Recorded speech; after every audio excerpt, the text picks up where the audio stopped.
Next-gen freedom arrives in Tokyo as Scrambler Ducati takes the center stage in the heart of Japan's bustling capital.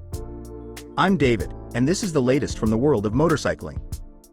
The event, held at the iconic Red Tokyo Tower, was a vibrant affair with around 200 guests, including journalists, VIPs, and passionate customers coming together to celebrate the arrival of the new generation Scrambler Ducati models in Japanese dealerships. The evening began with Rocco Canosa, head of Scrambler Ducati at Ducati Motor Holding, presenting the evolution of the Scrambler Ducati product, emphasizing its constant improvement while retaining its identity. The new generation Scrambler Ducati offers three versions: Icon, Full Throttle, and Nightshift. These models boast a unique style united by features like reduced weight, a relaxed riding position, and enhanced riding pleasure. The new generation Scrambler Ducati features the Desmodoo engine, which is lighter and equipped with a new 8-disc clutch for smoother operation.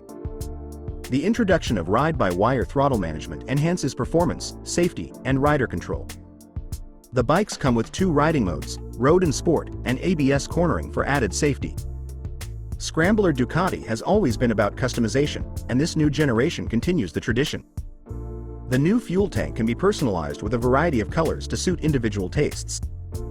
As a part of the launch event, a super limited edition cover kit was unveiled, created by the artistic collective GOO CHOKI PAR, known for pushing the boundaries of graphic expression. The event also showcased the Scrambler Ducati apparel in a fashion show in collaboration with the Japanese brand Beams. Scrambler Ducati models are all about unique design, dynamic riding, and everyday usability. They offer riders the freedom to express themselves and share their style with the world. The launch of Next-Gen Freedom in Japan is just one more chapter in this exciting Scrambler journey. That's it for today's motorcycling news.